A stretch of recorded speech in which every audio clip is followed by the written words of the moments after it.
and then you're just repeating. But what steps can young kids take who haven't got a directional in the area? Haven't got a directional in the area. It's tough. So we always say to kids and young people, find a hobby. Yeah, and that sounds so basic, right? But finding a hobby is so important because you get to meet new people that you might have not met before. Yeah, you're doing things that are stimulating your mind and you're enjoying yourself, and the whole mental health side of things is being looked after as well. Creates new opportunities. You're learning new skills.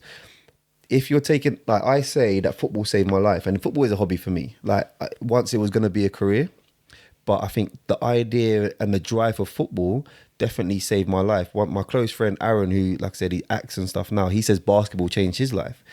Never went on to be a professional basketball player, but he met someone in the acting industry and then met an agent that went and that led him down a different path.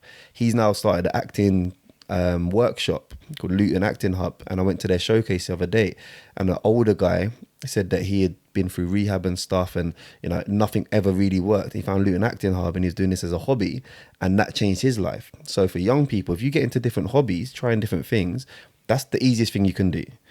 I know we were saying there's obstacles around things like that and costs often get in the way for some people, but if you can find a hobby, do that. Even if it's something you've never tried before, like you want to go to a boxing club. You learn life lessons in hobbies as well. Absolutely. That's the easiest thing to start with, I'd say. If a town doesn't have directional, then they need to come and find us. Spread it out. We try to provide positive role models, and that's what. And it's so hard when young people try, like they find it hard to decipher between negative and positive people. But if you can start understanding who positive people are for you, I understood that from when I was very young. Like when I first announced I was going to America when I was 18 on a scholarship, I had some people from Lucy going, what are you doing that for, bro? Like, man's just starting to make proper money. Like, you're going to America for? Then I had some people going, hey, get the hell out of here, don't come back for a long time. Like, go and do your thing, smash it, let us know when you've blown over there. Like, do you know what I mean? So you could straight away see, hold on, you don't really want the best for me. Why am I still around you? And then when I only stayed in America for 2 years, come back, I'm not really trying to be around you anymore. Yeah. Because... And I think some people subconsciously, I don't think sometimes they mean to be that way. I think it's just installed in them. They just don't understand life. They know what they know. Yeah, they just know what they know. And the roads and this and that, and that's their vision. Do you know what I mean? And that's the sad thing. It is a sad thing, especially sometimes when it's the people generally like closest to you.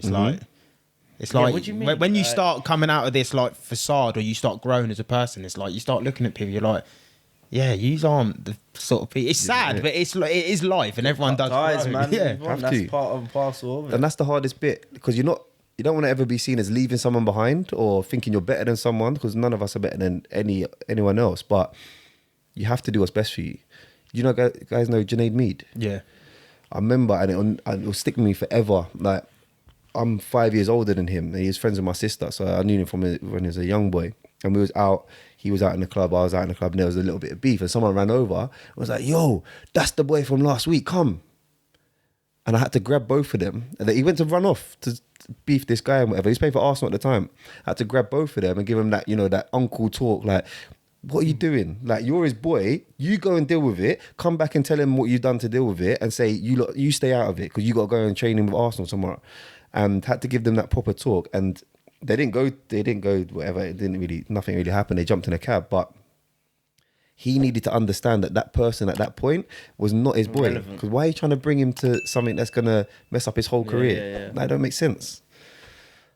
That's what makes you though, man. Different. A lot of people ain't like that. It's not a lot of people. That's real.